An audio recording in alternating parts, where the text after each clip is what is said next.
Dynamite download. AEW 2020, John Silver.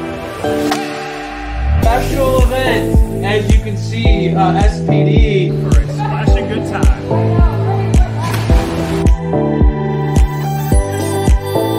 January recruitment month. I come along, you know. I come along in the ring.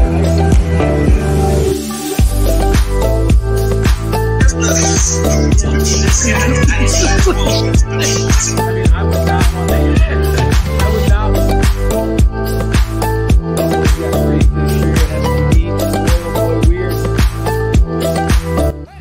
to. Welcome to Dynamite Download. Oh, yeah, baby. Episode 30 is upon us, my friend, and it's a special one. We have Bonds, our head writer. He's pulling double duty tonight, so he's going to column into the wee hours of the morning. But this was such a dynamite show, no pun intended, that Bonds wanted to join us here tonight, and he's filling in for SPD. And Bonds, you are in for a treat with this one. I think this is going to be one of those shows where we are just going to be geeking out throughout the whole night. The whole Twitterverse was buzzing. Really, all eyes from the wrestling world were on AEW tonight, right? This was the literally first, this was the first week where AEW ran unopposed and really cemented and staked their claim to Wednesday nights. What a way to do it tonight, man. Right. It's absolutely amazing fashion, brother. You got that card that we can throw up there for the fans? We can run through that. Let's talk about what we saw tonight. Action-packed. Really, the graphics, AEW's team is just absolutely dominating when it comes to these graphics. Their visuals are always on point, and this is no difference, man. This is a great way to showcase all that was going on. A lot to talk about, Bonds. But we'll go through the card, man. First things first, that tag match. You know, I had even in a losing effort, Pac had Twitter buzzing. Pac and Phoenix absolutely put on a clinic tonight. They got to go up against the newly heel, definitely feeling themselves. Oozing machismo. They were definitely oozing machismo, brother. They had the Christian Dior Nikes Air Jordans on. The jewels, bedazzle headbands. Their gear was on point. The Bucks came out, and I think, you know, they had a lot to prove tonight, right? I mean, let's jump into that first, right? Let's go. Let's just dive right in. We're gonna get into that first match because Dynamite, it kicked off with a bang. That tag match set the bar high. We here have gotten very accustomed to, you know, the Young Bucks leading off Dynamite, and when they do, those matches, those Dynamites in which they are the opener, are always memorable. They have a way of bringing in energy and setting a tone, setting the bar so high for the rest of the show. And this was no different, man. No way. Let me hear your thoughts before I just go on and on about how much I love this. I'd love to hear what you thought about this match. Sort of what was your overall take? Was this an elite or delete from you, and why? Well, first and foremost, this was definitely an elite from me. I think that after last week, we were kind of wondering what to expect from the Bucks. There was a lot going on, obviously, in that segment last week where they officially turned heel. That was a big deal, and they immediately showed their heel side. They weren't messing around last week. Their style changed. Their in-ring work changed. Everything about how they present themselves changed, and it was so fun. They were doing so many just dirty, backhanded tactics to get ahead in this match. And the way they won the match, where, you know, we'll just get to that right away. They ripped off Ray Phoenix's mask. Like, Nick did that to win the match when, you know, they were on the borderline of losing their titles. And, man, what a way to do them dirty, because that's really what they did. They did them dirty to get that match. And I think it was a really good indicator of what we're going to get from these guys as heels. And it was pretty awesome. Like, I don't lie. Yeah, for me too, man. Like when I look at like the way this match played out, right? I think a lot about like, all right, like let's be real. I have been somebody who's been trying to advocate a big picture view of the Young Bucks and the story, right? A lot of people have gotten on them about like the flip-flopping of good versus bad, and are they a good guy, are they a bad guy? For me, I kind of see, it's an example of human nature. We all struggle with our inner morality, right? And like, definitely. Are we going to do what's right? Are we going to do what's convenient? Are we going to do what fits us best? Or are we going to do what we feel is best for everyone else? And so when you put that kind of morality play at the center of guys who truly, when you look at their story, right, these guys were indie darlings, kind of the renegade group, kind of like they kind of made their name for themselves as kind of being those like the anti-establishment, anti-norm, did what they felt like they paved their own path, right? And for them to do that and then rise up and to become really recognized as one of the greatest tag teams in the modern era, and to build this company. Now they're in this unique situation where if they win, you're going to have people out there, and there are a lot of people in the Twitterverse who are going to say, man, these guys are only champs because they're the executive, they're vice presidents and things like that, right? So you're going to see a lot of those types of arrows getting slung at them. Meanwhile, these guys have fought and scratched and clawed to get to that position. So like it's a very unique situation. And I think that this match, as a fan, I was absolutely fascinated by, because now that we saw the Bucks really, especially in that promo from BTE with Kenny, leaning in more to, let's forget about what all these critics, all the fans, everybody thinks of us, and let's just get back to who we are. And when you put them in a match against Phoenix and Pac, it really was a test for our tag team champions. And I think that, like, you see a lot of people even on Twitter making these comments. Matt Jackson's he's basically my age, mid-30s, right? And Nick's in his lower 30s. They're not the Young Bucks anymore. And kind of all these people slinging arrows at them. You're going against two of the absolute most athletic superstars in all of pro wrestling. I mean, when you look at Phoenix and Pac, that's what I love about them. And SPD always marks out about Phoenix and his ability to make the uncanny look common. These guys are the type that will push the pace and will absolutely test how much you got in the tank. You know what I'm saying? And so if you're the Young Bucks, I felt like this was a perfect litmus test for them, and I felt like they had something to prove. I felt like they went into this match right with an edge and an attitude that, yes, the cocky heel side of them, but also like, all right, like we're going to show you guys why we are the best in the world. We're going against some of these like incredible athletes, and we're going to hang with them, and we're going to show there were countless spots where they went above and beyond to show sort of that arrogance, that over the top, their athleticism. I mean, doing backflips into a drop kick, all sorts. There's so many good spots. All sorts of these amazing spots that I think were purposeful to, again, remind the world, there's some incredible talent out there. And this even goes on to, we'll talk about it later on when the Bullet Club had that backstage promo, but where it was, there's a lot of talent out there, but don't sleep on the Bucks. Don't forget why we are the champs. Don't forget why the AEW is even here, and that's because of us. And I thought they took this matchup very personally. Definitely. It felt personal on both sides in a lot of ways.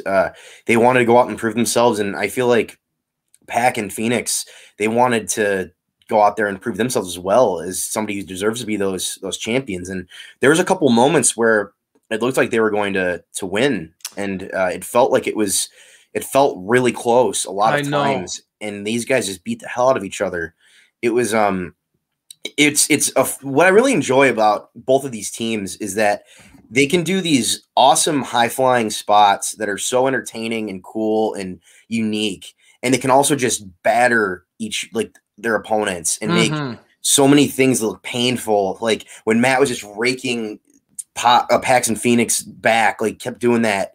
That just looked so painful. And there were so many spots like that where, and that's what I'm talking about with the change with their style. There was a lot more aggression from the Young Bucks than usual. Sometimes they like to get in their little spot fest things where they just kind of do a lot of just do kind of crazy stuff all the time. Yeah. And I think tonight they were a little more methodical, and you can kind of tell like, hey, we're not going out here to entertain you anymore. We're out here to be the best. And some of those moments, right? And some of those moments where they did those like incredible athletic or spots that they're known for, were almost done in a mocking fashion, right? They kind of, like and then that like built up their character work, and that got more obvious as it went along. Matt was intentionally mocking himself at one point. That was the funniest moment of the night.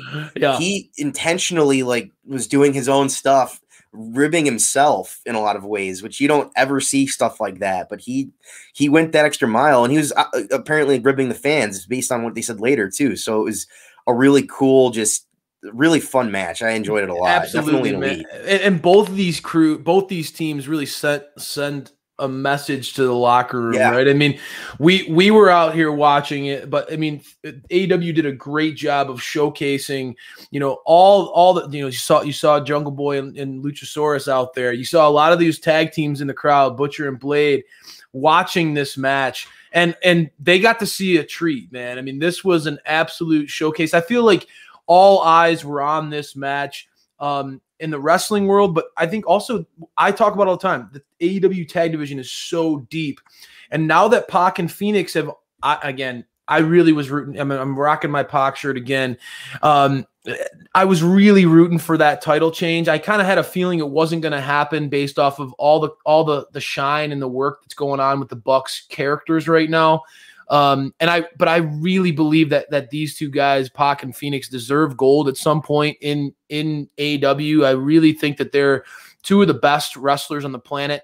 But it was one of those matches that sent shockwaves throughout the locker room, sent a message, and that became very clear at the end of this match when you saw what the Bucks were willing to do. I mean, honestly, Phoenix and Pac, they had this one, right? I mean, we saw Pac hit the black, like we saw him hit the Black Arrow. We saw Phoenix right there ready to take advantage and ripping off that mask. It was one of those moments where you saw, all right, like they were presented as equals. Yeah. But that extra nastiness, that heel edge of the Bucks is what really got them to win tonight. And so that further reemphasizes the importance of that character shift for them, that they may have lost this match if they were the Bucks that we were kind of getting to see on TV, where they're kind of pandering to the audience and things like that. That extra edge is really what made them win. And at the end of the day, it's all about who wins, brother. It's all about that gold. So yeah, gotta keep that W to be the elite, right? That's right, brother. And speaking of W's, I have a feeling that somebody is going to be racking up W's left and right going forward. I know I'm not the only one who sees the Goldberg push coming for Jade Cargill. I just see this woman racking up W's left and right. Obviously, I've gotten the chance to talk to Thunder Rosa, and the first name that rolled off her, I mean, she is a huge advocate for Red Velvet, and we see why. She's got this fire to her. She really comes off as a very believable babyface. She's somebody who pushes herself, kind of has that underdog vibe to her. A little small for sure. She's good, though. Really athletic. And the way the match started was like, boom, before the bell rings, she went right at Jade. She kind of had that fire in her belly and wants to prove herself. I really love that. But there's no denying Jade Cargill. This point, there's no denying what they have with Jade. Oh, man. This was another great match because Jade just looked so on point once she got going, because Red Velvet got that shock first couple of moves in, and then Jade just threw her down like she was nothing at a point, and it was just like, okay, this is where it's going to go. Last week, Red Velvet had a good promo on Jade, and she kind of said, the first time you beat me, you barely beat me, and you better do better this time. And this time, I think she did. She looked just incredible. And most of the stuff where Jade kind of lost momentum was on her own, because Jade's another showboater. She knows she's good, and she's going to tell you. And so she lost some momentum on her own. And really, those were the only chances Red Velvet had a chance to get any offense in after that initial push. Yes. So Jade just looks like a star. She acts like a star. She talks like a star. And in the ring, she can bring it. She does a lot of really good stuff. Everything she does looks like it hurts. It looks very painful. And the Goldberg comparisons are really interesting because they're legitimate, I think. In a women's division where there's not anybody that's as big and strong as her, she looks like she could just go to town on anybody right now. Yeah. And Red Velvet's, again, somebody that we all like and think that she's got a lot of upside, and she just squatted her like a fly. Yeah, and this is a great pairing because it is such a David and Goliath type of matchup, right? You get to see it only further emphasizes what we love about each of these two, right? We get to see Red Velvet as that, heroic, scrappy baby face who's pushing with everything she's got to prove herself and to try to overcome this incredible obstacle. And then you have Jade, who literally looks like she's carved out of granite, who has really no problem beating the crap out of you and enjoying every moment of it, right? Definitely. She's just got Jade knows that she's got it. Jade knows that it's gonna take an act of God to stop her from reaching her goals. And so you have these two polar opposites going head to head. It's really a beautiful classic storytelling in professional wrestling with these two. And I think that they pushed each other in a way that was really exciting in this matchup. I agree. Jade again, man, like her power was on full display tonight. Everything about her, just her cadence in the ring, like you talked about it, Bonds, like she's a showboat. But it comes off very natural. It's not one of those where, she's playing a bad guy or playing an egotistical heel. It feels very natural with Jade, where she's growing into like that comfort zone of being on television. JR pointed it out, man. She's only had like 4 singles matches in AEW at this point. You wouldn't be able to tell based on tonight. Right. She looks as good as anybody. Totally agree. And I think that as we get to see more and more of Jade, she's going to only feel more and more confident, more and more comfortable on screen, which is hard to imagine given what we just talked about. I mean, she's as smooth of an overall performer right now in the women's division as you could ask for. And she's a bankable commodity. I know that there's been a lot of injuries in the women's division. We talked about Anna Jay. Unfortunately, she felt like she was just hitting her stride before she got hurt. And Jade really immediately gets injected into the scene here and fills a major role for them because right now, yes, Jade's playing a heel. Big picture, I think that there's a groundswell of support for Jade. I think that there's a lot of people who see what we see, that she's a real star, and it will eventually get to a point when her support and the admiration for what she can do is going to make her a popular heel. She's going to get it over like that. Absolutely. This was a no doubt elite for me. I felt like both of these like AEW started this show off with just absolute fire, man. Like that tag match was a 30-minute tag match. It felt like it was 3 minutes. It just blew past us. It was so fast. And then this match was a really convincing win for Jade. But we had those little heroic moments from Velvet that kept us coming back for more in this one. Which is why she's popular. Exactly. Absolutely. Bonds, before we move to the next segment, where do you see both of these competitors going? Because obviously, Red Velvet. Actually, I mean, let's talk about it. Britt talked about it in her promo, and I can't get through an episode of Dynamite, a Dynamite download without talking Britt Baker. Britt Baker talked about it in her promo about the ranking system, and one of the key things now that she emphasized was now that Red Velvet lost. She's 5-1, and Britt's 7-1. So technically, Britt should be above Red Velvet. So let's talk about, where do you see, before we get into the meat of Britt's promo and get to dissect that and just what an entertaining segment that was, where do you see Red Velvet going from here, and who do you think is Jade's next contender? Because you mentioned there's nobody in this women's division that can really match up with Jade. From a style standpoint, who do you want to see her up against down the road? Well, starting with Red Velvet, I kind of see her kind of pushing all the time. I like that about her. I want her to be in that top 5 range, where she's kind of pushing for the title, getting wins, putting people over like Jade, who are kind of like this big monster heel. I like that role for Red Velvet. I think that there's the titles in the future for both of these women. I think they're both very good, and they're both good at what they do. And I think that against an opponent that's not Jade, Red Velvet's going to look much better on offense. For example, I think I would like to see Statlander versus Jade. That was a really fun match later in the show.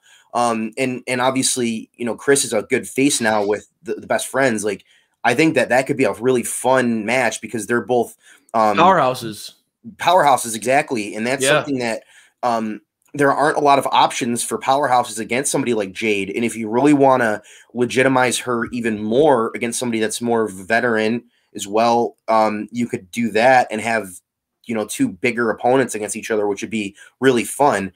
I think if Jade was less of a heel, I would obviously like to see Nyla Rose versus. That was the first name that came to my mind, but I agree with you completely. Right now, you got to keep them 2 apart. I agree.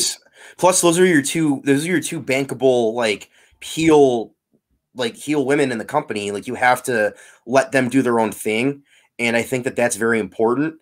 So I would like to see that match obviously down the line, maybe when there's a face turn for one of them. That would be really cool to see. But right now, I would like to see Statlander. Would be really fun. That's really the first name that comes to mind. Obviously, I hear you. I think that's a great call, man. I saw the same thing that you saw when we watched Statlander return tonight.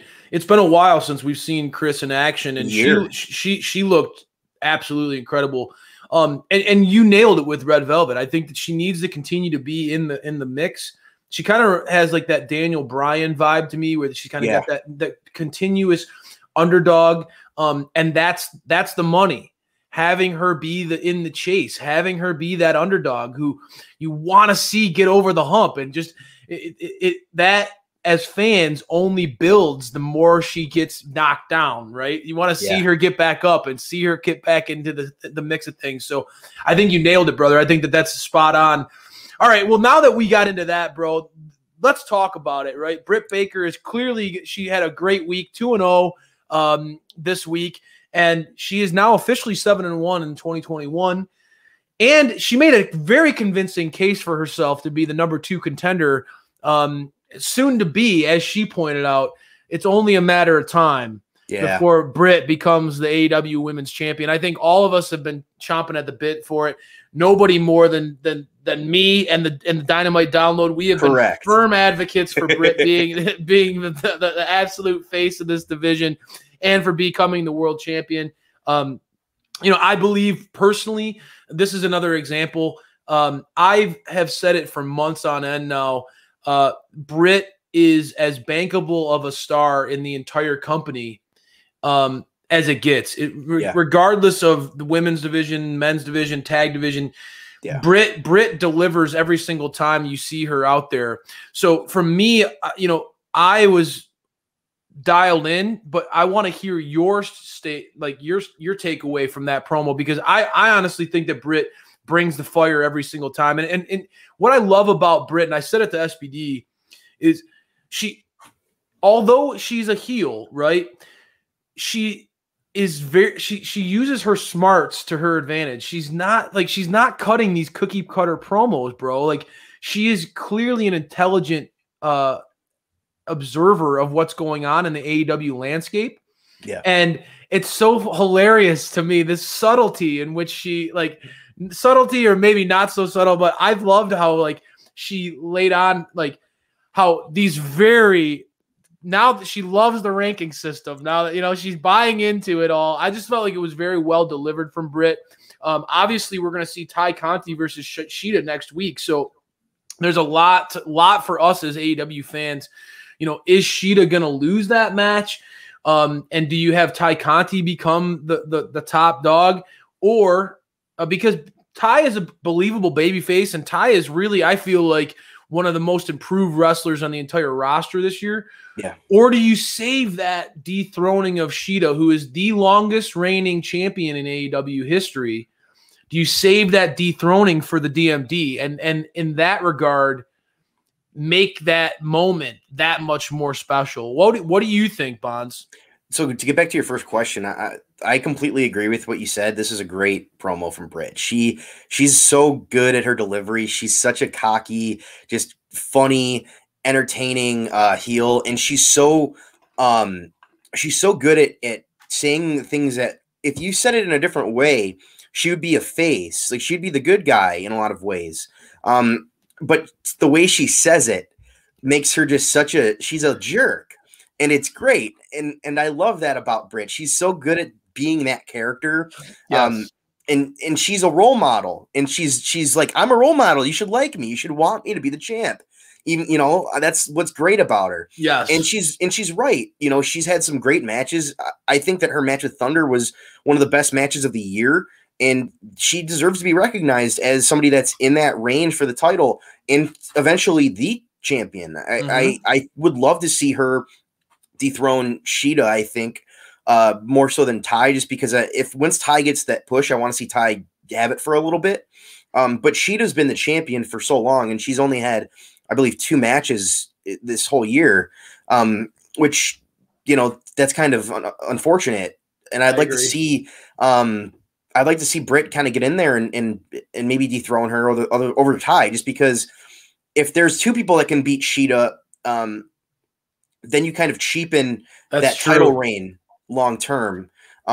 Because I think the only way you give it to Ty is if you plan on keeping it on her for a little while. Mm-hmm. And I want to see Britt get that title next. I want her to be the next champ. It is time, because she's gold on the mic.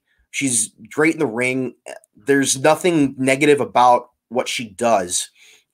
She's the most bankable star in the division and one of the most bankable stars in the company. She's in the top 5. You can't name 5 people that are more bankable than her as stars, and she's right there, and she's ready. She's clearly ready to go. It's time to strap the rocket to her and let her go. Absolutely. I couldn't agree with you more. Just another example. Yeah, I couldn't agree with you more, Bonds. I feel like this is another example of, like, you put her on Dark, you put her on Elevation, you put her on Dynamite. You just every show that you have, put the DMD on the show, because, you know, like, she's such a great ambassador for the company in one way. Like, she obviously clearly intelligent, charismatic, somebody who is just knows, like you said, knows how to just turn anything into comedic gold. She's very, very funny in that regard, but she's believable. And I think that that's what really makes it worthwhile for us as fans. And I agree with you on this too, is, you know, if anyone is going to dethrone Shida, it should be Britt. She's put in the work. You see, you know, last year she was voted as the most improved wrestler by PWI, and rightfully so. Her character work has gotten so darn good, man. She's become really a must-see character on AEW television. She is absolutely associated. When you think AEW, she's one of the first things that comes to mind in this company. And so I hear you there.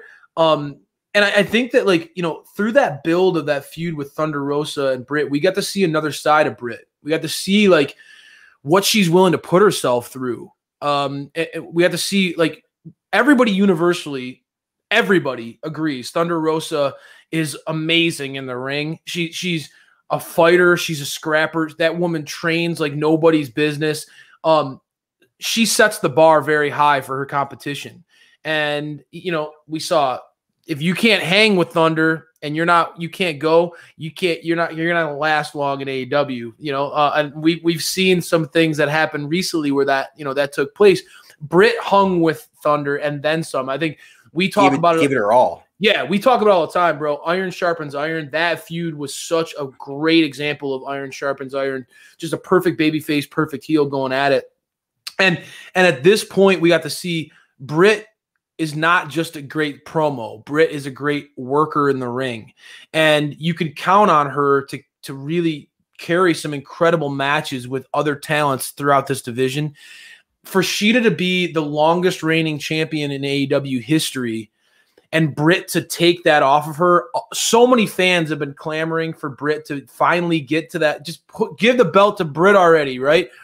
This is going to feel such a huge moment when Britt does take that belt, because it is going to, like you said, Sheeta has been very protected to this point.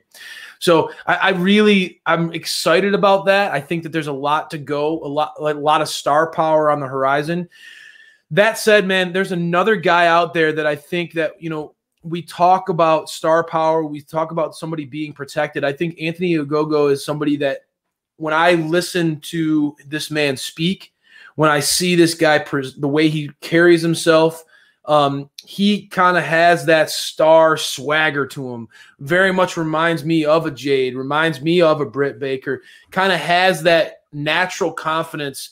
And honestly, in this regard too, just like those two characters we talked about, I could see this guy being a face or a heel with a story over the course of his career, right? Like his story.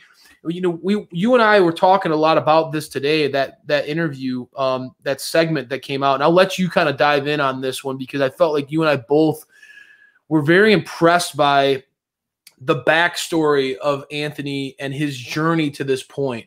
For those of you who haven't seen it, go out, find him on Twitter, check out that promo. Bonds, what was your impression of his in-ring debut and the build-up to it? What are your takeaways from Anthony Ogogo's big debut tonight? Well, speaking first on the promo that we watched earlier, Anthony talked a lot about why he had to retire from boxing, and how hard he had to work to get to where he is. He basically had a bunch of injuries long term. He had 8 fractures in his orbital bone and went blind in his left eye. Because of boxing, which that's a really tough sport, obviously. He had like a torn Achilles. He had a lot of different stuff go wrong. And I think that he kind of showed tonight, man, I'm an athlete. I can go, because he beat, what was his name? Cole Carter? Something? Yeah. He beat him in one punch. He punched him in the gut and knocked him out. Yeah. And it was so fun to watch that, because he just showed all that stuff that we wanted to see, and just one punch just took the dude out. Yep. And that's what you have. You have a guy that is a legit fighter, who's good on the mic, who can talk, who hasn't done this very long. This was his first match, and he ended a guy so quickly. And I think that they know what they're doing here. They have a guy that people know around the world. He's a star. He's just, because he's not a star in the United States or like as a wrestler, he is a star around the world. People know who he is. And he went out there and showed tonight, hey, I'm going to go out there and do my thing. I'm going to knock you out, because that's what I do. And I think it was it was an elite, obviously, for me, because I really enjoyed how they presented him in his first match, because he didn't have to do anything flying crazy stuff. He went out there and punched somebody in the gut. Yep. And I think that that's really telling for what they're going to do with him in the ring. He's going to be one of those guys that's just a brawler, and a guy that and you can bank that guy on so many people, because he might not be advanced at certain things in the ring. We don't know, because we didn't see it. We have no idea what he can do. But I think having them present him in this light where he can just go beat somebody with one hand is well said. Awesome and cool. Yeah. And I think that it really makes the factory look really strong, having a guy that's never wrestled in a match before, just able to dominate somebody that easily. I hear you. And I think that, like, that finish, that punch to the gut, played off of what happened with the beatdown of Cody. And I thought, like, obviously Anthony hit that punch to the gut to Cody, and he crumpled to the mat too. I felt like that was a play off of that. And AEW doesn't do those things on accident, right? They're a very purposeful company with things like that. I like that, like, sort of that look back at the last week and the natural progression of where they're going to go with this story. I also feel like when we look at Anthony and we see like this story of like how he got here, the line from that promo where he talks about, they say that sharks are born swimming. Awesome. I was born fighting. I'm a fighter. I was born fighting. That was one of those moments where that's a clip AEW should utilize for a long time, man. This dude, his backstory about, like, literally he talks about, I was born with my umbilical cord wrapped around my neck. I like, as a baby, I had to fight. I had to fight for my last breath. Dude, that was one of those promos where, again, not only can this dude walk the walk, but he can talk the talk too. If you have a guy who's this polished, this established as an international superstar, I mean, again, a big deal in the UK, that can then also talk that kind of game that he can talk. The sky's the limit for this dude, man. I really see like a real place for him here. And what I like too, man, is, AEW's gotten there's a lot of fans out there who are like, man, I got involved in this little back and forth where, like, this dude was talking about, does anybody in AEW work out? Right. And like, I was like, all right, like, you're way off base because you clearly haven't seen Miro, but, like, let's be real. Like, there are a lot of guys who are smaller in AEW, right? There are. They have a lot of these guys like Darby Allin, guys who are just naturally smaller. The Bucks, our tag team champions, really, like, when you look at our champions in the scope of the company, slighter builds, right?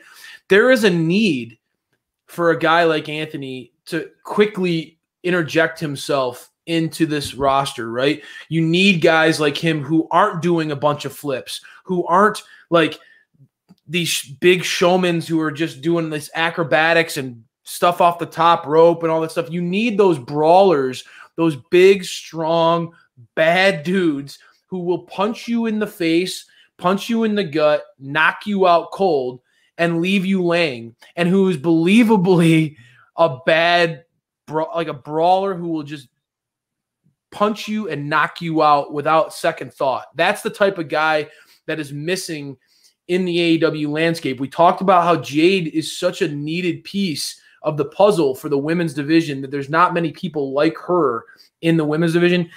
This is a very unique piece of the puzzle for the AEW, the men's division. Just a guy who has the size, has the polish, who can do it all. I mean, even when we talk about the bigger guys in AEW, like you talk about a Brian Cage, I love Brian Cage's power. Not just strength, but his power and his control. But there's a difference. Yeah. But so much of his offense is based off of his athleticism. I mean, the dude is an amazing athlete. Lance Archer is another dude. Like, he'll do the top rope backflip on the people. 6'10". You're not gonna see Anthony do stuff like that, bro. I got a feeling this guy is just here to fight, and I Bare really, knuckle fighter. That's what he is. I think that's a missing piece, and he's quickly gonna be a very important piece that I think a lot of fans, there are going to be pockets of fans out there that he's going to cater to, that they're going to rally behind. And I think that's something that I'm going to be looking forward to going forward, because, I love myself like the FTRs. I love those throwback guys. And this is a type of guy who kind of hits that niche. And I really enjoy that. I mentioned Miro in this segment because he too kind of is a guy who has that build, who's not going to be doing a moonsault anytime soon. Miro is the type of dude who wants to hurt people, who has a fire in his belly, the Bulgarian brute that as he was once known as, just an absolute powerhouse in every single way. Bonds, you gave me the platform and you gave me the mic when we got to talk about Britt Baker. I want to hear your take on Miro's promo, because this is after what we saw with that feud with the Best Friends, was a pivotal moment for him, right? Yeah, I like that he called out Kip here. really went deep on his former friend because he's been talking for a couple of weeks about not wasting his time, and he wants to go and do stuff. He's kind of mirrored Lance Archer in a lot of ways. I think that what they've done recently has really mirrored each other, and I like what Miro did here by calling out Kip. Hey, you haven't been on TV in 2 weeks, buddy. Where are you? Yep. I need to talk to you about what happened, against the best friends, because this is a big deal. And I think Miro, and I always say this about Miro, when Miro's angry, he's way more entertaining. His delivery in his promos, he looks so intense, and he's like the evil Ultimate Warrior in a lot of ways. I love that. Yeah, he's like the evil Ultimate Warrior. He's just like an angry version of that kind of guy, where he's super pumped up and he's like looks like he's ready to have a heart attack and run through a wall. Like he looks like that. Yeah, he's crazy. Yeah, but he's a bad guy. He's really just ready to just beat the hell out of you. And I think that tonight's promo was just a really good example of that. And I think that Kip Sabian needs to watch out if he comes back on TV, just because that he looks like he's ready to. He knows who he's going to fight next. You know what I mean? Yeah, and rightfully so, right? I mean, I think a lot of us kind of were like ready for that feud to be over, right? Yeah. But like that match would have never happened if Kip didn't accept it, right? We got to remember, like, that Arcade Anarchy match, Miro was done. He already proved his point. He was done with them, and he wanted to move on and focus in on championships. He told that to Kip's face, and Kip he had the personal side of things and wanted to get, go at it, and he accepted the match. And then what happened, right? Miro ended up really carrying the weight for most of that match. We talked about that afterwards. Was Kip was gone in large stretches of that match, and Miro ended up being, at the end, it was a 3-on-1 against Miro with Chuck and Orange Cassidy and the returning Trent going after Miro. So if you're Miro, understandably so, you're a little frustrated with your former best friend, Kip Sabian, because he got you into a situation where, you're in the main event and you kind of get embarrassed and you lose. Miro's not in the business of losing, right? No. Miro does not enjoy that. And so I felt like that was a really nice little touch, and I could see Miro further solidifying that angry Ultimate Warrior vibe that you said by having a face-to-face with Kip and kind of playing that like buddy, cool, chill video game, but like wrap his arm around Kip and then absolutely massacring him. Absolutely. And Kip's got the build that like Miro could throw Kip into up the bleachers if he wanted to. You know what I mean? Like Miro could just launch Kip. So I feel like that would be a very nice little mini stop along the way for Miro. Miro made it very clear tonight, if you have gold at AEW, he wants to go after you. You need to be hiding from Miro because he's coming for you. I don't know about you, brother, but I think that like we've talked at length, and I know we're not alone. There's a surprising lack of clear challengers for each of our titles on the men's side of things. I mean, when you look at Darby, who is his clear-cut challenger for the TNT title? Who's that guy? Kenny Omega, we've talked about that. Who's going to be the guy who emerges? Obviously, a lot of us are waiting. The number one contender right now is Hangman, but it feels like if you're going to have Hangman versus Kenny, it's a little soon. You gotta, and yeah, I mean, it's early, and that's like one of those mega matches where like basically dates back to the beginning of this company. You almost feel like Hangman has to win that match, right? Yeah. So you don't want to give that match yet. You want Kenny to have a nice long run. Miro is a contender that could emerge that I think would be believable, would put on an incredible match, and if you throw him in, especially I think against a Darby, that would play to the Darby typical prototype match. He could get a roll-up win after getting beaten for 95% of the match.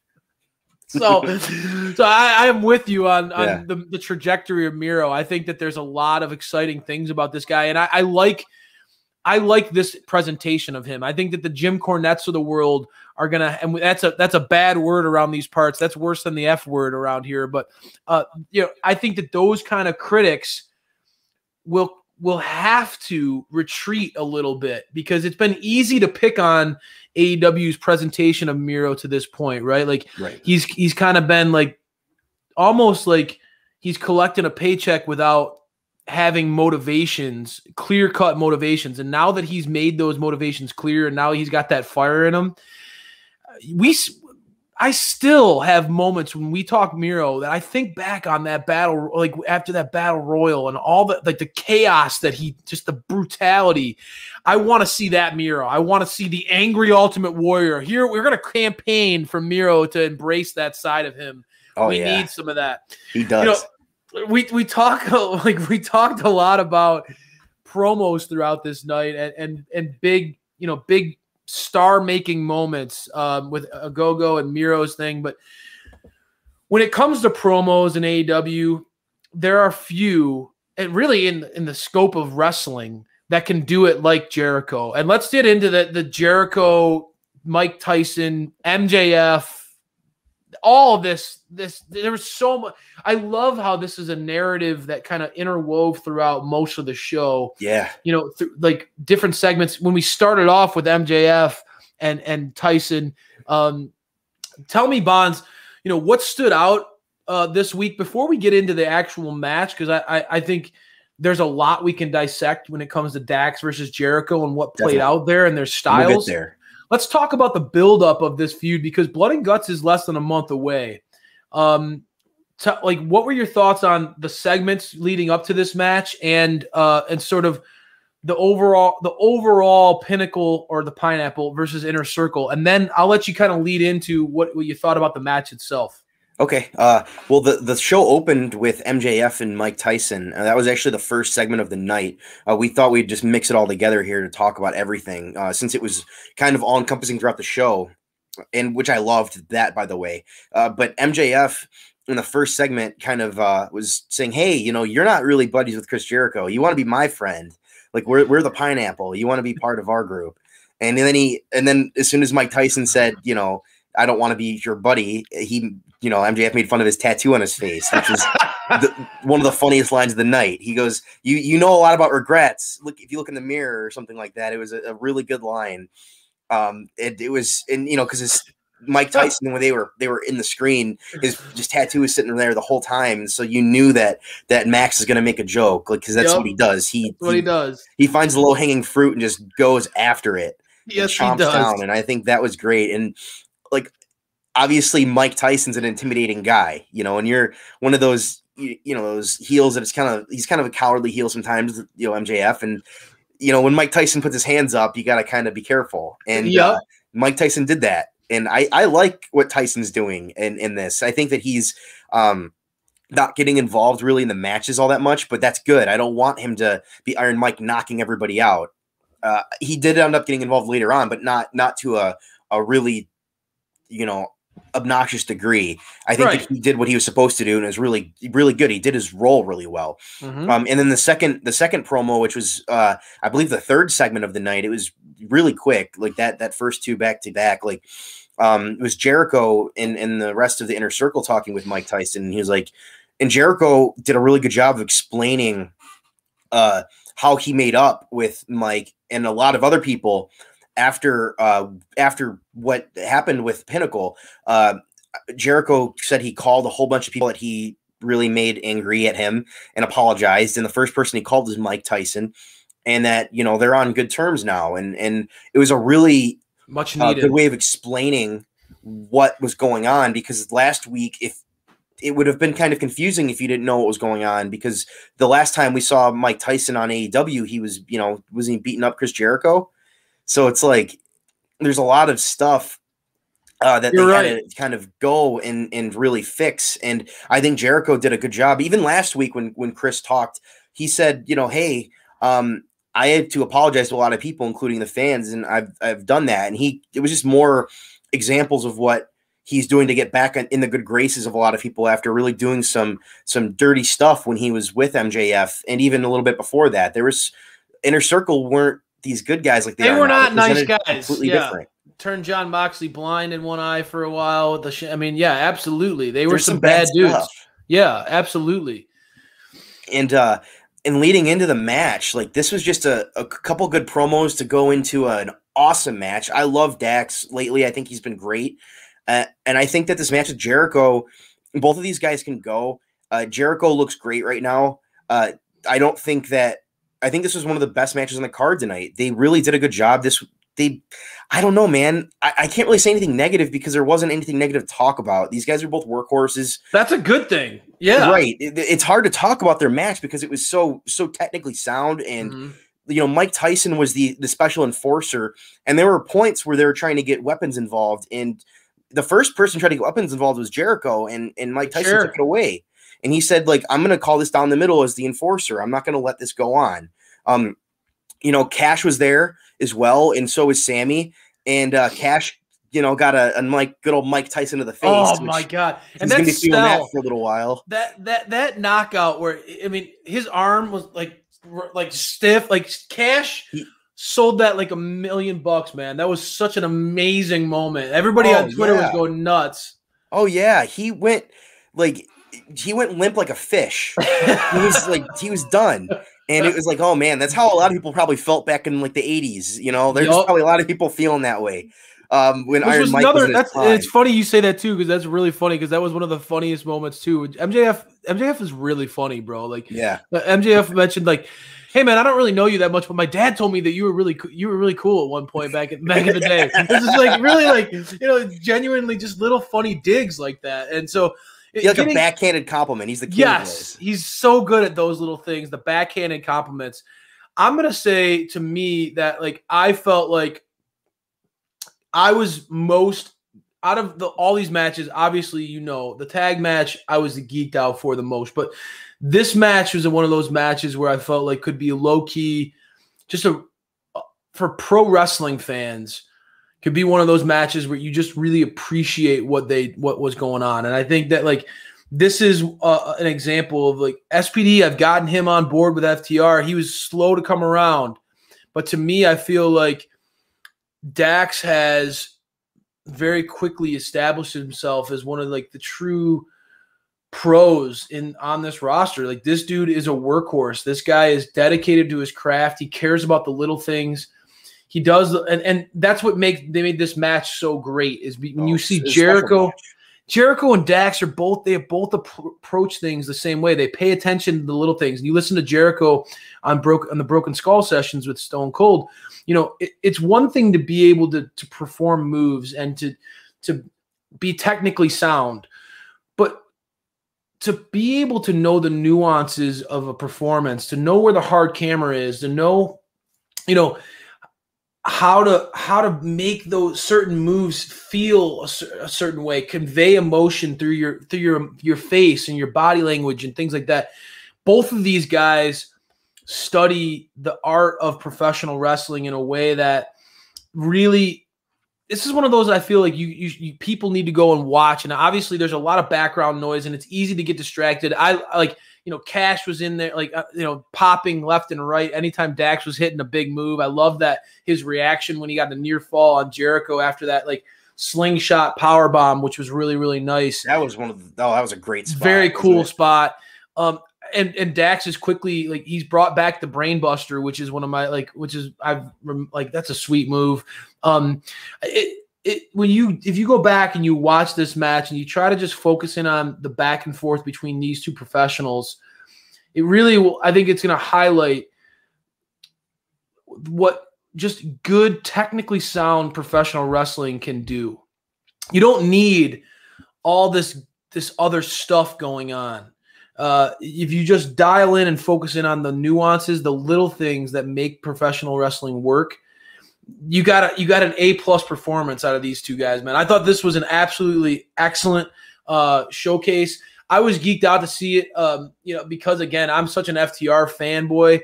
I felt like Dax is kind of getting an opportunity to show what he's made of, kind of on his own a little bit of recent, like with some of the stuff with Jungle Boy in the past, and now this opportunity. And I think that he's taken it and he's proven the guy is the real deal. So I enjoy that. That now the match itself, great, right? We both agree, but it's part of a bigger overarching story.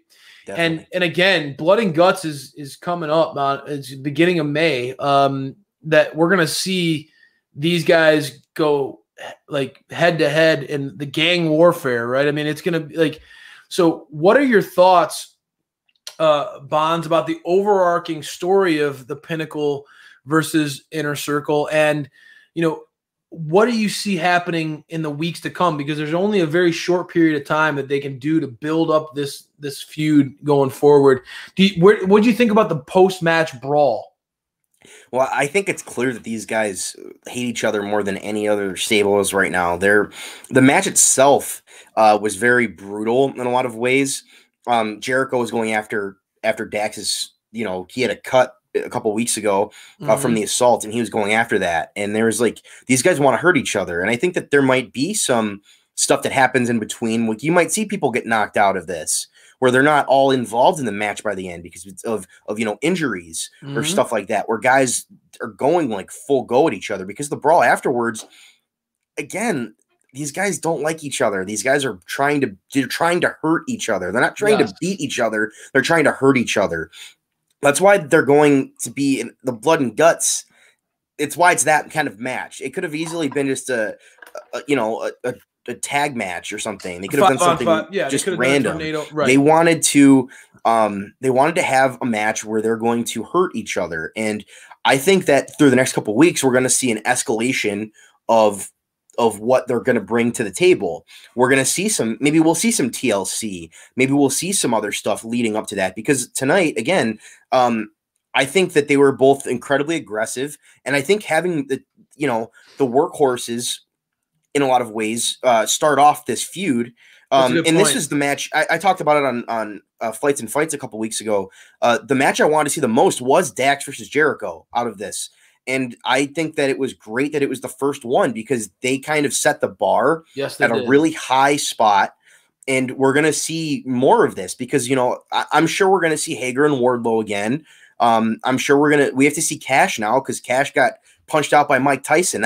How fun would that be? Maybe we'll see Mike Tyson versus Cash. There's a lot of stuff we could see, a lot of combinations. Sammy was involved tonight as well. And he got in some stuff on Cash too. So there's some really cool things that they're setting up through just little stuff on the sides or stuff after the match or during the match.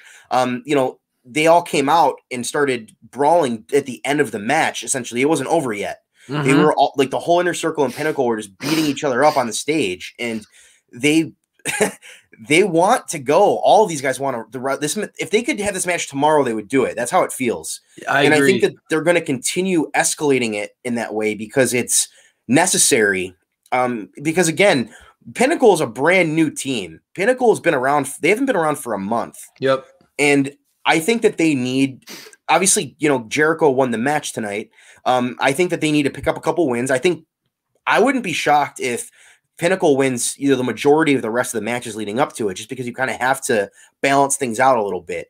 And I'm glad that when Jericho was in the match, it wasn't against MJF. I'm glad it was against somebody that's not the leader of Pinnacle. It was against somebody else, so you can kind of have him go over, and it won't hurt Dax. Losing to Jericho is not going to hurt Dax.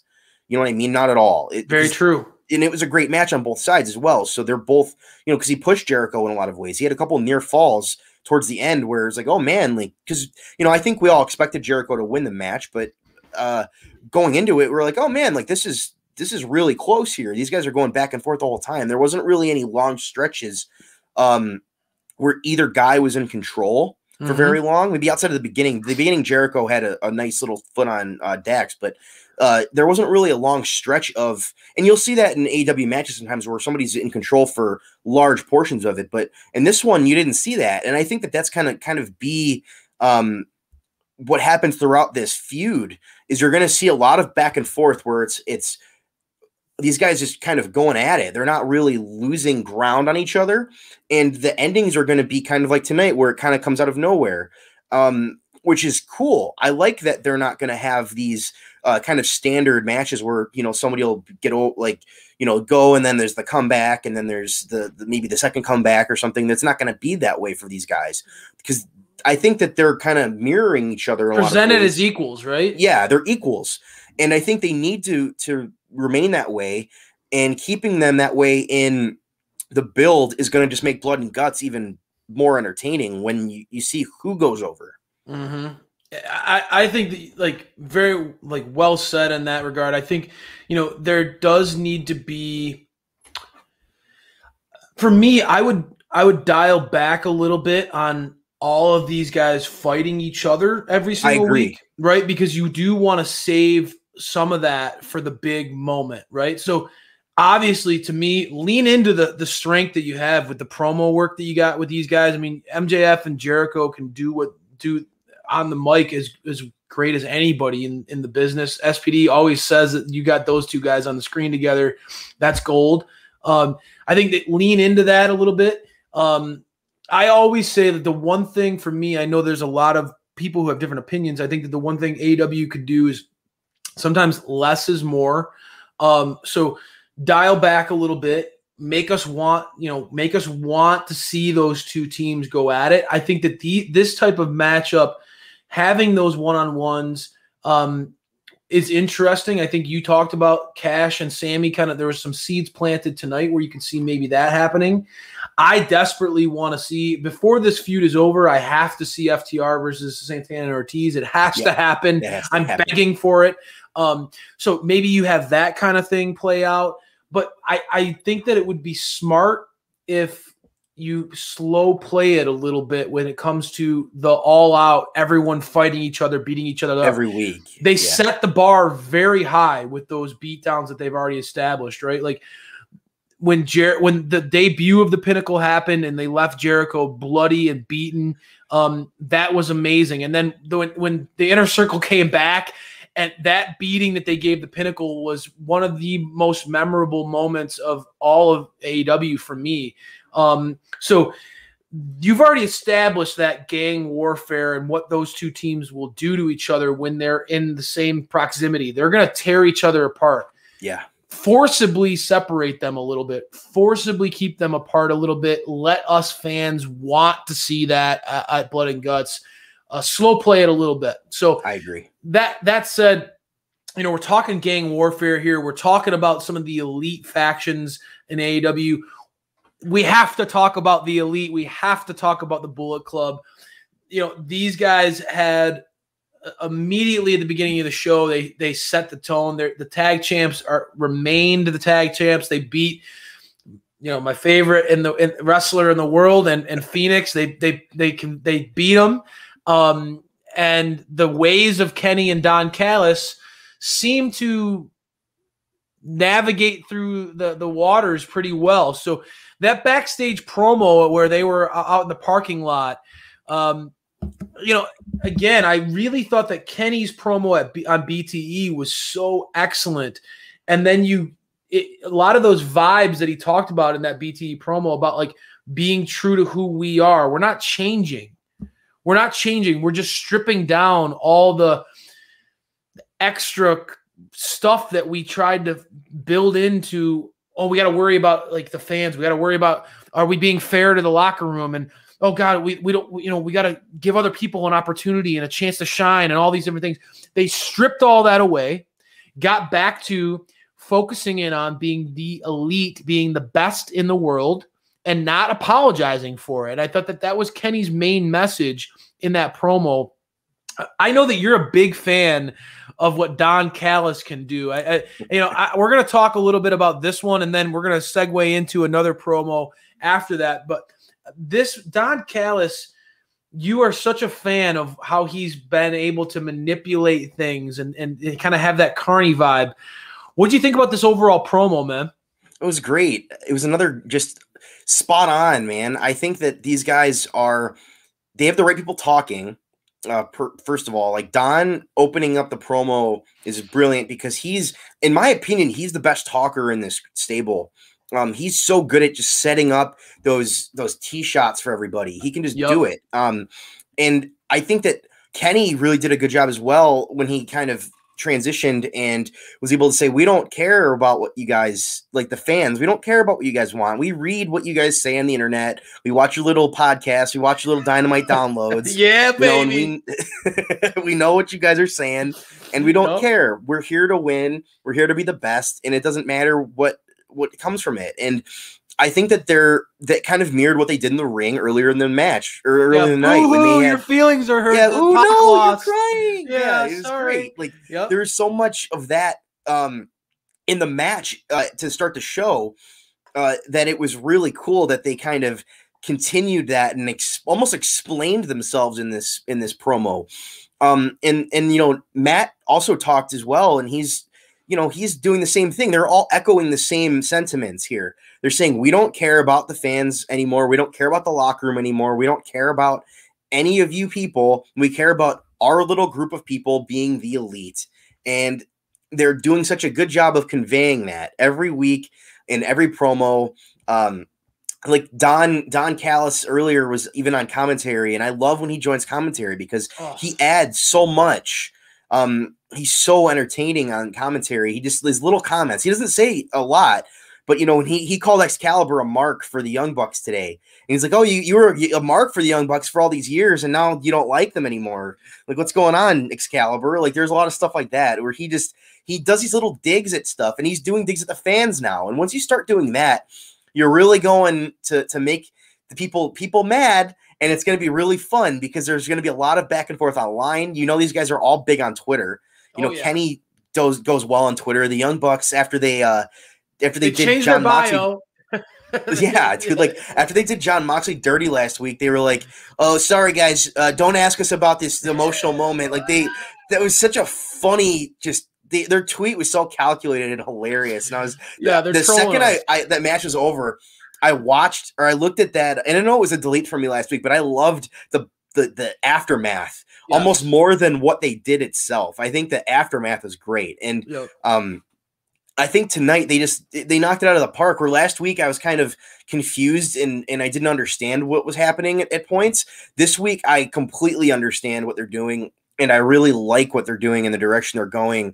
And I think that they're really just the big time. They're almost like the Main Event Mafia back in the day with TNA, where they're all these guys that are just cocky heels that are going to win the titles, and they're trying to just be all the champions. And if the Good Brothers are still the tag champs as well, like these guys all have gold. That would have been even better. Gold. And I think that they're doing something really smart and interesting. And how do you feel about it, Mike? Yeah, I'll touch on it really quickly. I think I've been kind of defending the Bucks and their sort of wishy-washy ways. And I think that some of it is I look at it from the lens of those guys, they're going through a huge transition in their lives, right? I mean, starting this company and building it from scratch, and obviously being such advocates for tag team wrestling. I mean, the other big company in North America couldn't give two craps about tag team wrestling. Their tag division has been an embarrassment for a long time. And it's because they just don't care about tag team wrestling. It's very obvious they don't believe that tag team wrestling is a draw. So the Bucks have made it a personal mission to make tag team wrestling and to prove that tag team wrestling is a draw. And they brought in teams like FTR and Santana Ortiz, and they've tried to give these other teams showcases. And I think, as such, even we've talked about it, it's felt like the tag titles have been an afterthought at times while the Bucks have been champs, and so I think that they made it very clear. Matt made it very clear in his promo tonight that the tag titles are no longer an afterthought in AEW. No. If you're Butcher and the Blade, if you're Private Party, whoever you are out there, if you think that you're good enough to hang with us, if you think that you can take the gold from us, then come get some. Come at us. You know where to find us. Come knock on our door, and we'll be glad to kick you in the face. I felt like that was a very beautiful way and very emphatic way for them to kind of showcase, all right, we're no longer torn on the VPs or tag team champions or what role we should play in the whole grand scheme of AEW. We know, push comes to shove, we're the best tag team in the world, and we still are out there to prove it. I thought that this whole promo kind of reestablished that swagger that these guys needed to have together. I think that Kenny has been kind of defiantly kind of working in that regard, being more than happy to talk trash to Impact when they go over there. The Bucks coming on board changes everything. I think that we were kind of wishy-washy about the way where things were going just because we struggle a little bit with the Good Brothers. Let's be honest, the Good Brothers do not have that natural charisma that the Bucks have. I don't think that that's a slam on the Good Brothers. I think that that's even they would acknowledge that when it comes to the kind of the sizzle, the Bucks bring the sizzle, right? So they're I think steak. Right. The Good Brothers are the steak, the Young Bucks are the sizzle. And so I think that it was good. It was a good overall story in which they pushed out there, we're not apologizing for who we are anymore. And that was and that was a message that Thunder Rosa had in her promo, right? Is I'm not apologizing for the fact that I know that I'm the best women's wrestler on the planet. I'm not going to define myself by AEW standard. I don't care necessarily about just being the best in AEW. I want to be recognized as the best in the world. Her work in Mission Pro, her work in AEW, her work in NWA. I loved Thunder's promo. I get those like I'm a DM. I've always kind of felt like the Dynamite download team as the Dukes of Dynamite. SPD has been very naturally a Thunder Rosa mark. He loves Thunder's offense. He loves the way she carries herself. When we picked our dream teams, he picked Thunder because she's got that ambassador vibe to her. Like such an easy person, not just character, but person to root for. And so I love that was established tonight. That there's more to her than just a good story. She realizes like I want to win. Yeah. I don't want to just be like somebody who helps make women's wrestling better for everybody else. I want to be recognized as the best. And so I love that aspect of her promo, Bonds. And one of my other aspects of it that I loved about it was she brought back Serena Deeb back into the spotlight. Yep. She mentioned how Serena was missed and how she's been kind of ever since that injury. I feel like the AEW women's division has been hurt by the loss of Serena Deeb. Me too. She's such a pro's pro. For Thunder, again, it's a very nice babyface move on her part. Brought back Serena, mentioned how she's been missed, mentioned how important Serena is, but then talked about that personal feud that those two have and how she wants that NWA Women's Championship. Just an overall very fired up babyface promo out of Thunder that really hit everywhere you can ask for. And this is the thing, right? Like Thunder, you typically, we define her typically based off of what a great MMA, what a fighter she is. Her strikes are amazing in the ring. But AEW has really allowed Thunder to blossom as a promo. She's really getting more and more comfortable cutting these fiery babyface promos. Oh yeah, man. Tonight's was another home run for her. She really did. She called out, both titles. If you remember, she called out like, "Hey, I want to be the champion here. Like, I want to have these belts. I care about being the champion." And I think that again, we forget like she was the NWA champion not too long ago. She lost it to Deeb, and Deeb hasn't been on television because of a knee injury. And her calling her out, she called her out in a respectful way and in a way like saying like, "Hey, I'm coming for you. Like this is going to happen again. We're not done." And I think that it was a really well done promo. She was able to again stay respectful and also call people out, which is a hard thing to do. I don't think it's. There's a lot of times where it's. A lot of talent struggles doing that. Where there's not. There's a lot of people that can't like be respectful and also like, "Hey, I want to come beat your ass." You can't do that. And so there's I think that she's really, like you said, man, her mic work has been great the last couple of months, really. I think that her feud with Britt really elevated that aspect of her performance. And I'm not going to pretend that I've watched everything she's ever done, but like, I just think that she's as good as anybody right now that they have. And she's really just a top tier talent. And I think that when she gets in the ring with Deeb again, it's going to be a great match because Thunder's kind of a prize fighter. She's not on all the time. She's not on every week. So when you see her, like, her and Deeb are going to just, because those are two of the best technicians in the world. And I think that they're going to be able to go out there and just steal the show. I hope that's the main event when that happens again, personally. I agree. Their styles mesh together very, very well. They're very smart, purposeful wrestlers, and both natural baby faces. And I think that, when I think about the landscape of AEW, it's important that we emphasize, Britt is going to ascend. I think Britt's that heel. But when it comes to their established stars in their division, Ty Conti's rising, but she's not there yet. Right. Sheeta is the women's champion, and clearly, she's got those baby face aspects of her character. But most of the strongest stars in the women's division have been heels, right? So it's very important that you have, to me anyway, I look at Jade is kind of that. Nyla Rose has been that, Britt. So I think it's important that you see that. And I think that, again, that's what makes Chris Statlander coming back on the scene so much more important. Yeah. Chris has got that natural baby face to her, especially her pairing now with the Best Friends. She's going to have a lot of people who are behind her now, 100%.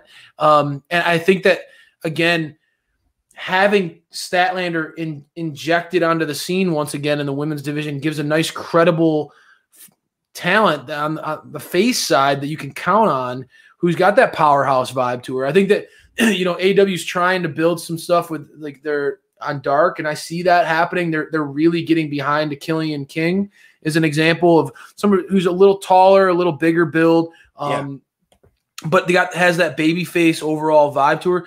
Statlander is like a more like a veteran Killian King. She's got that she's got that size, got that presence about her, and we saw that in that match tonight. I mean, that gorilla press that Statlander had on Nova was impressive, man. You don't see a lot of people attempt a gorilla press, let alone in the women's division. You don't see a lot of women doing stuff like that. And that was an example of pure power. And Amber Nova she's not like a slouch herself as far as size. It's not like this tiny little thing she was throwing around.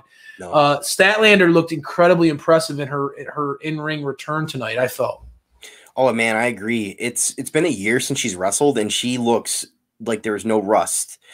She looked great. Frankly, there wasn't really any sort of nothing really slipped. It was a quick match.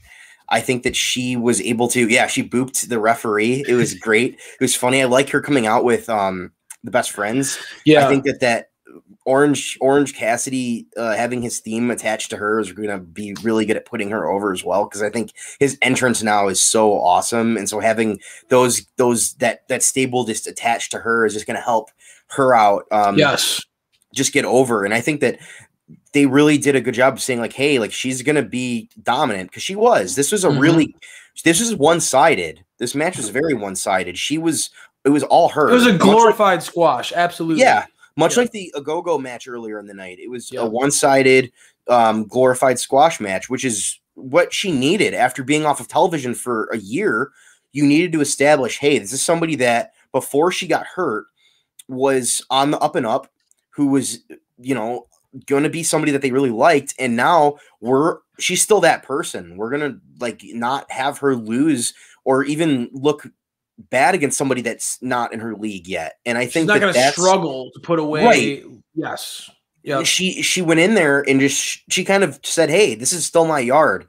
I'm going to go in there and dominate, to steal one from Roman. We're going to have this big match. And I think she looked on top. And like I said before, this is somebody who can really push anyone because of her size and her just strength. And like, she was so impressive, just the presses and picking her up and dropping. And oh my goodness, like you don't see that in women's wrestling enough. And her finisher is awesome too, man. I love that finish. Oh, it was great. There was so much in that match. And I think that both of the women's matches tonight, and we had 2 women's matches tonight, which is awesome, by the way. Hey, I didn't even talk about that. Good point, brother. Good point. Yeah. So we had 2 women's matches tonight, which was great. And I think both of them, like the wrestling in them was really, really good, like technically. And SPD, I wish he was here to talk about it, because SPD is the biggest critic of women's wrestling, and I don't think he could criticize either of these matches, because they were just, both of them were kind of similar in the way where they were kind of one-sided. The first one, obviously, with Jade was a little less. But I think that AEW saying like, hey, these 2 are people to watch. These are stars. And, obviously Chris hasn't been around for the better part of a year, but her return coming back in that main event with the best friends and it was a big deal. Miro and Kip, like that was a really cool moment. And that wasn't just her only moment. Now it's like, hey, she's going to be on TV wrestling and doing her thing. She's being presented, consistently since that return, right? That return, and now this moment being presented as a big deal. And that's important. I think it's also important to note, like, Chris was rehabbing from a major surgery, and she came back. She looks better than she did when she went away. JR pointed that out for sure. Yeah, she definitely lost some weight. She looks stronger, just more polished. I think that's going to go a long way in her in-ring presentation. I think that, like, building that stamina and being able to go is going to be important when you're getting pushed. I think that she's going to get a push.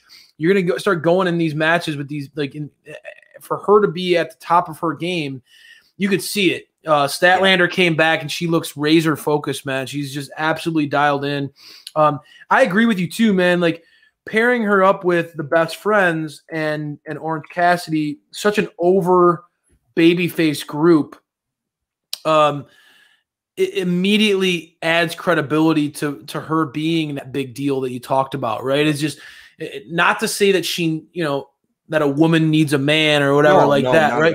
And what I mean, like, I think what you and I both mean is, like, the best friends, Orange Cassidy, they're top sellers on TV. Establishment. Yes. Pro wrestling tees. They sell, like, they got a huge fan base. They're natural baby faces. And especially in a pro wrestling world where, like, it's very easy to be neutral or to be, like, a cocky baby face, or to be like a popular heel.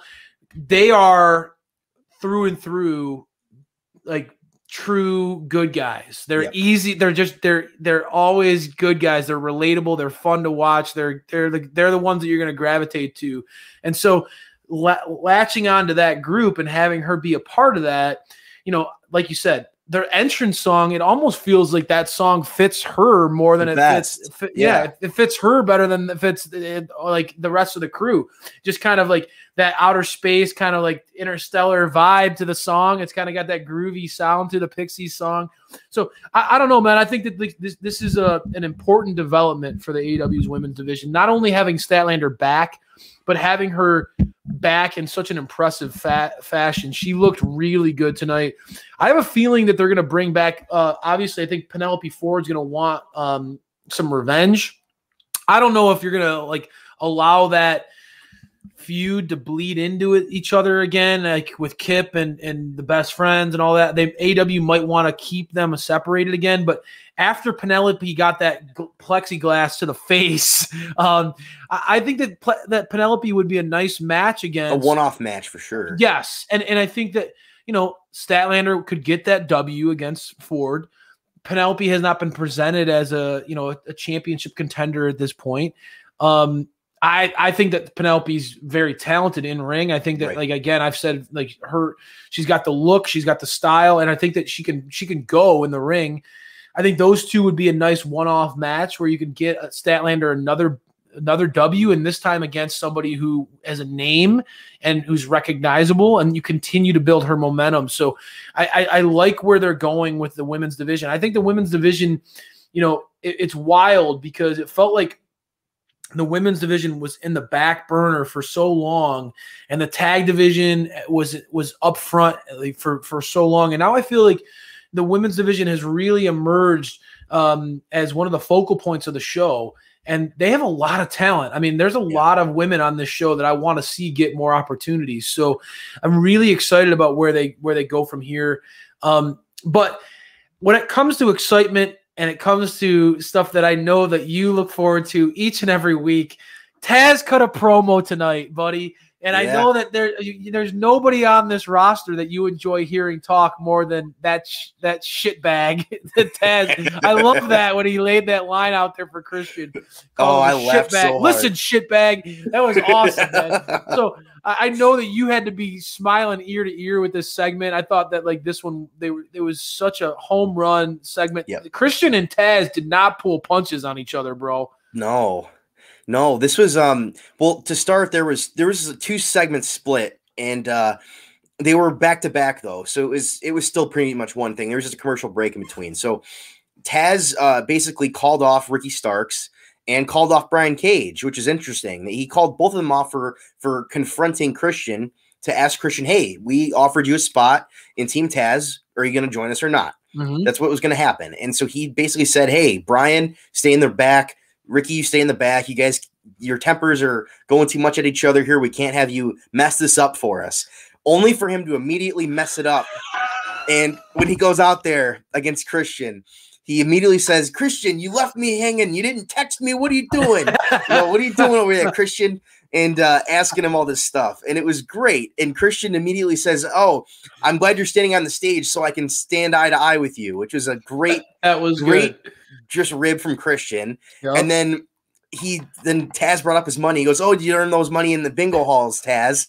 Which is another just, oh man. Like, if I was standing on my wallet, I'd be 10 feet taller than you. And then with all that bingo hall money, man, like, ooh, man, they were going at each other. Oh, they were. The whole time. Then Taz referenced your favorite wrestler ever, too, with his dig back at Christian. Yeah, right. Like he ripped Edge a little bit, which is funny. Yep. He said he the guy that carried him his whole career, which is that hits hard. That was a really good diss. And eventually, like, Will Hobbs got in the ring with Christian, and then that's when it got interesting. And we're seeing like, oh man, like, is this gonna be where Christian's first real feud is? And I think that's kind of where we're going. Christian versus Team Taz, and obviously, there's some stuff going on with Brian Cage, and there's stuff going on with Ricky Starks too, which makes it even more interesting because Christian talked about not being in AEW to help Taz fix his crumbling team.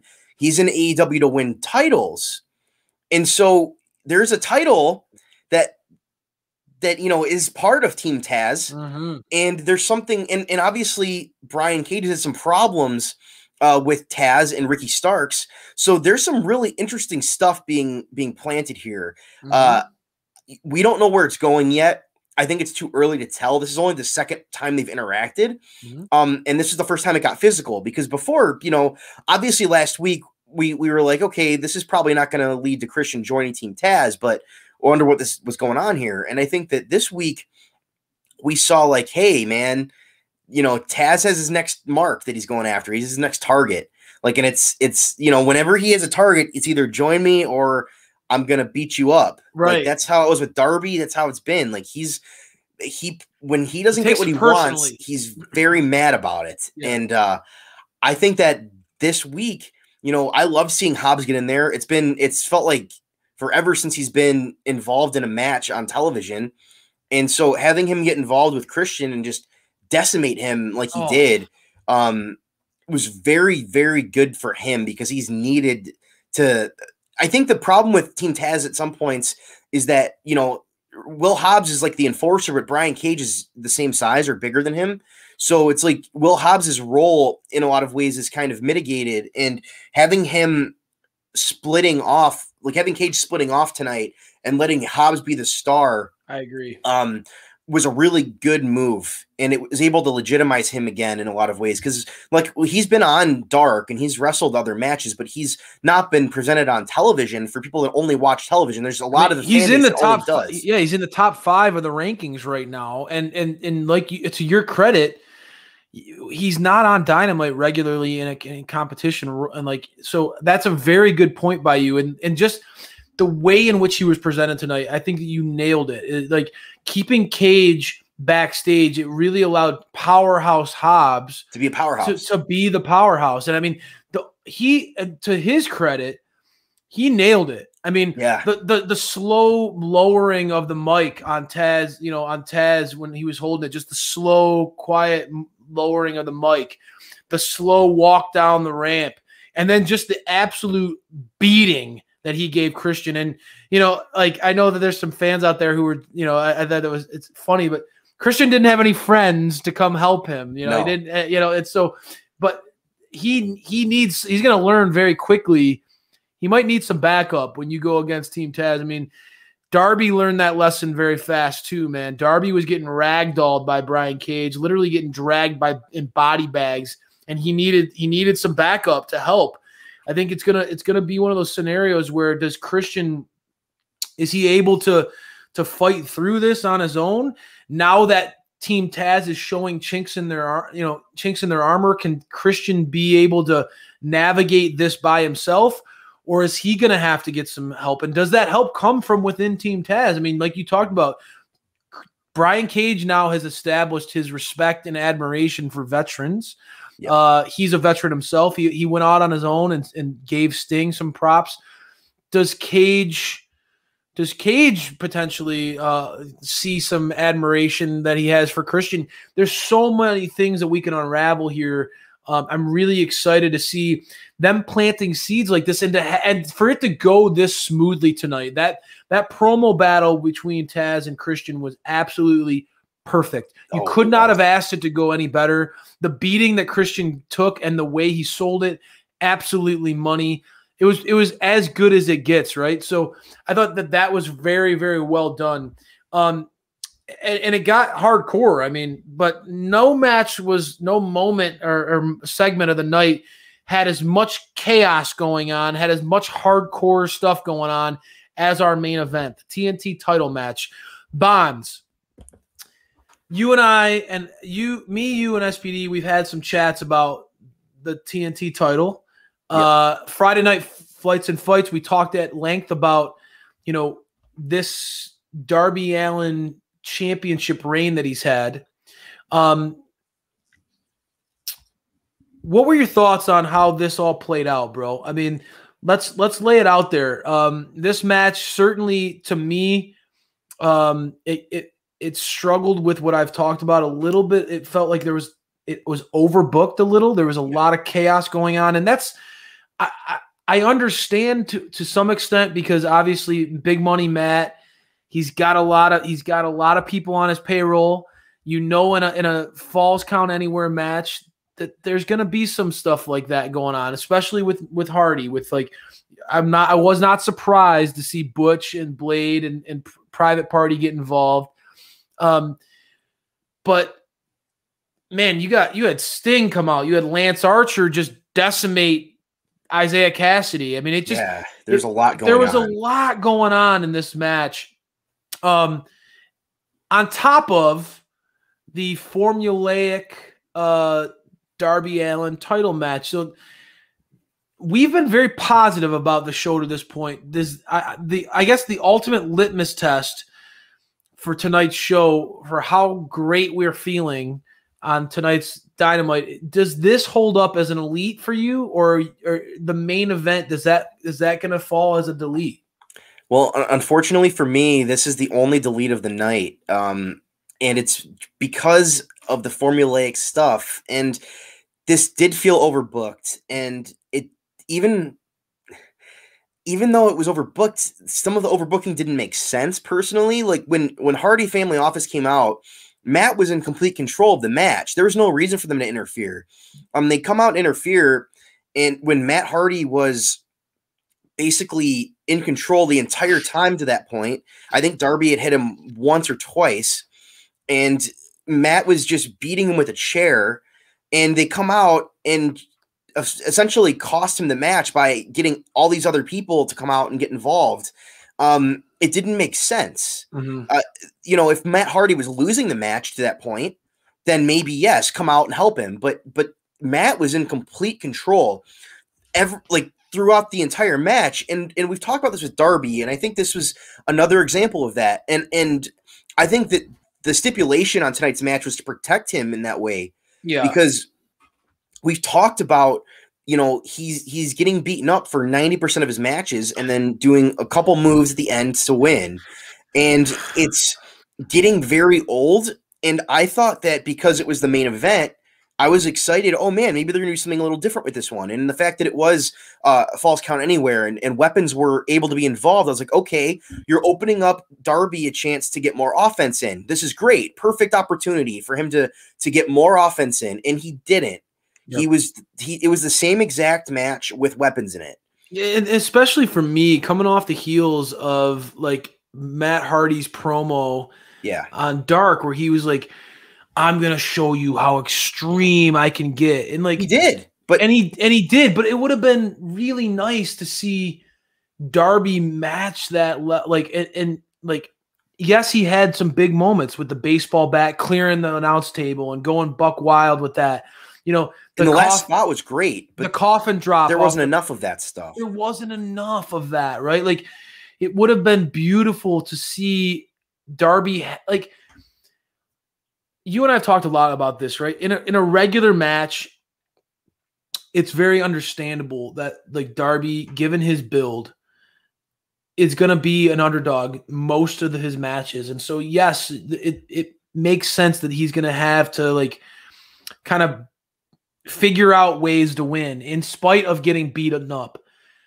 There needs to be an element, a niche where he has the advantage. Like, we haven't been presented anything where he's been like, so he's had a street fight, he's had Falls Count Anywhere matches where and yes, he's come out on top in those matches. So I can't I sound like I'm a critic, like, even though he's come out on top, I gotta say, like, even in those matches, he, again, getting ragdolled, and it's the big spot at the end where he wins. It's like 90% of his matches, he just gets decimated, and then he wins at the end. And early on, I was like, oh yeah, this is cool. Like, he's a non-traditional champion. He's kind of got that, like, that masochist where, like, he gets beaten up and he gets beaten up and he gets beaten up and he eventually like wears his guy down and is able to win. He's able to win through sheer will and determination and stuff. And that's cool, but in doses. I feel like, with him being a champion and the TNT champion, really the face of the company, he's kind of in a tough spot where his matches just do not fit what we come to expect out of a champion. And it's very hard to get behind when you see this formula play out the way we've seen it. It's just, there needs to be more of those matches that break the mold to me. There needs to be more of those matches that shake things up a little bit. That's why, again, like the Joey Janela match, the Scorpio Sky match, those are so refreshing and stand out in such a good way because they didn't fall into that same pattern. And some of it is, I think I might have some fatigue because like he literally was just absolutely like just beaten and embarrassed and just completely ragdolled throughout most of the feud with Brian Cage. Which, yeah, I mean, Cage is a monster. He's the machine for a reason. So I get it. But he hasn't had a chance as champion since that to really feel like he's in control, that he's a top guy. It's you've talked about it at length, and I think you say it really well. If he continues to have these kind of matches week in and week out, it doesn't make his opponents look better. It makes everybody look the same. It makes everybody look the same. And that's not how wrestling works in its ideal form. There has to be tiers. If JD Drake gives you just as hard of a time as Brian Cage, what does that say? If Matt Hardy in a Falls Count Anywhere match puts up like it's just as hard for him to put you away as John Silver. Like where is the ranking system and where do these guys fall? It just doesn't. It makes things very muddy. Right. There has to be a difference between how he performs against some opponents and others, and that's why again I was so disappointed in how this match turned out because there was an opportunity for that formula to change tonight. He had the potential of weapons, which when you have a weapon involved, it doesn't matter how big you are. A great if you equalizer. Get somebody with a baseball bat, you're going to knock them out. Yep. So you can do different stuff. And Matt, again, like I love Matt Hardy, but he's been in the business for a long time too. So he's in his mid 40s. You have a guy who's in his mid 40s in a match with weapons, and you can, in that kind of match, you should be able to put more offense out. And Matt Hardy doesn't need the rub, right? Like, right. Matt Hardy's a veteran. He knows what he's doing. And again, like he broke into the business as a high flyer with somebody. His brother is similar to Darby Allin as anybody in the world. And they've had matches together. And obviously, I think Jeff's a little bigger than Darby is, but still, like, you were able to have matches with Jeff Hardy as Matt Hardy where you're not having this kind of stuff go on. And I think part of the problem is like Darby sells so well. Yeah. He sells so well that it's yeah, he does. It's like a detriment in a way because everything that happens to him looks like it's killing him. And it's hard to come back from that and look like you're able to do anything on offense. And that's kind of the problem. He has like these moments where he'll get massacred for minutes at a time and just basically looks like he's out cold on the ground and have it happen, maybe get one thing of offense, or maybe the guy gets hurt. Like that moment tonight was when Matt Hardy hurt his tailbone doing the leg drop off of the ladder, which is like an awesome spot, but he landed on his tailbone. And so Matt was limping around, and that's what kept Darby the champion, because Matt couldn't move towards at very end of the match, because that was in the last 3 minutes of the match that spot happened. And then when Matt couldn't move around as well as he was, Darby was able to get the bat away from him, hit him with it, knock around a bunch of stuff, and then do his one move to knock Matt out. Yep. And so that's kind of how it played out. And it was just disappointing because there was potential for in such a great show where I think everything was laid out so well. Oh, this was one of the best. I mean, Dynamite. Oh, it was great, especially after last week. Like this felt like they earned that Wednesday night win. Like that Wednesday Night War win, like tonight was their reward to the fans. And this match was the only one where it felt like it was overbooked with everybody coming out. There was too many people involved, and Darby had a chance to get in some offense in this one where he usually doesn't have that opportunity, and he wasn't able to do it, unfortunately. Yep. I agree. I think that you and I both, it's a shame that we have to end on a delete, but that said, we're going to put it out there. I don't think either one of these guys is going to be our top performer of the night. Let's transition into that. Let's end our show on a highlight. Bonds, who was your top performer of AEW Dynamite tonight? I mean, there was a lot to choose from. Well, this is kind of a cop-out answer, but it's the Young Bucks. Hey, man, that's not a cop-out, man. That's fair enough. But yeah, my top performers of the night are the Young Bucks. I think that their match where they are able to transition into being heels, like completely into heels tonight, they changed their style. They changed their look. They changed everything about how they perform.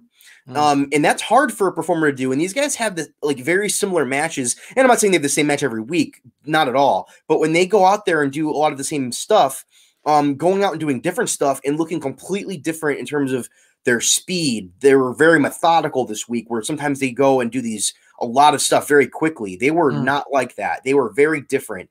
And then they're like Matt, especially his promo later in the night, like that was awesome. And I've become a Matt Jackson. Me too. I think Matt Jackson's like really, really good. His promo work has gotten so much more intricate and better over just the years. I think he's just really good. I think that's been a thing a lot of people have said about the Young Bucks is, oh man, their promos aren't where they could be. But I think that that's not the case anymore. I think that they're there. Yep. And I think that I think they were head and shoulders my top performer because of just the storytelling and the work in the ring. What about you, Mike? For me, I went back and forth. I've debated between the Young Bucks, Pac and Phoenix. Obviously, that side of the match, I saw Twitter was buzzing about Phoenix and Pac throughout that match, and Jade. Those are really my what I was debating between. I felt like Jade this was her first really big singles match, really, right? I mean, like we saw her in action with Shaq in the tag match.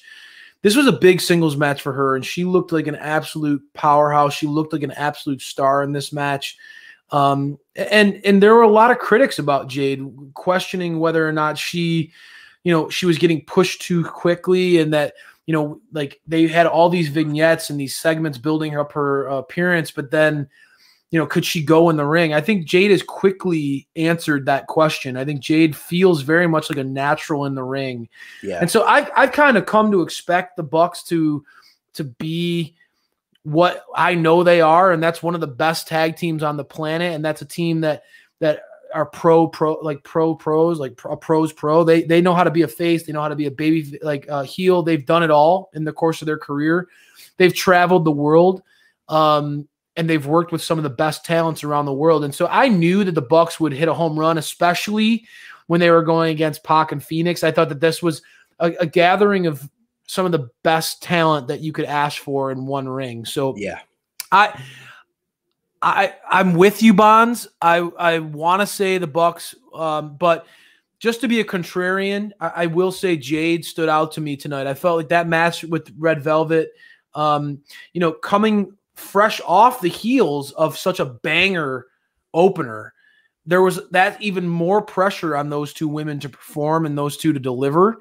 And I felt like Jade really did. I felt like they kept the pressure going. I felt like they kept the bar insanely high after that. They set the tone that this show was going to be incredible. So, I think that Jade deserves some love. I think she deserves some spotlight, especially in such a big match for her. Like, this was a make or break moment for her. Obviously, nobody else was taking any distraction away from her. She didn't have a tag team setting to kind of protect her. This was her versus Velvet. Needed. No, and I mean, her power was on display in a way that I was just incredibly impressed by. So I think the Bucks is an amazing pick by you. And if you didn't take them, I would have picked them, but I'm going to go with Jade for this one. Dude, I completely feel it on Jade. She was great tonight as well. I think that it's crazy that she's only had 4 matches at all, just because she looks so fluid and just ready to go, man. Yeah. I think that she doesn't need to be developed. She's there. She's ready to go, and I think that they know it as well, because you don't have somebody go over that much on somebody like Red Velvet when you're ready to go, man. But thanks everybody for joining us tonight. It was a great show. We miss you, SPD. I'm sure he'll be back next week. And we got some great stuff for you coming up this weekend as well. So we'll be talking to you guys here pretty soon. And enjoy your night. Enjoy your rest of your week as well. And thanks for tuning in to Dynamite Download.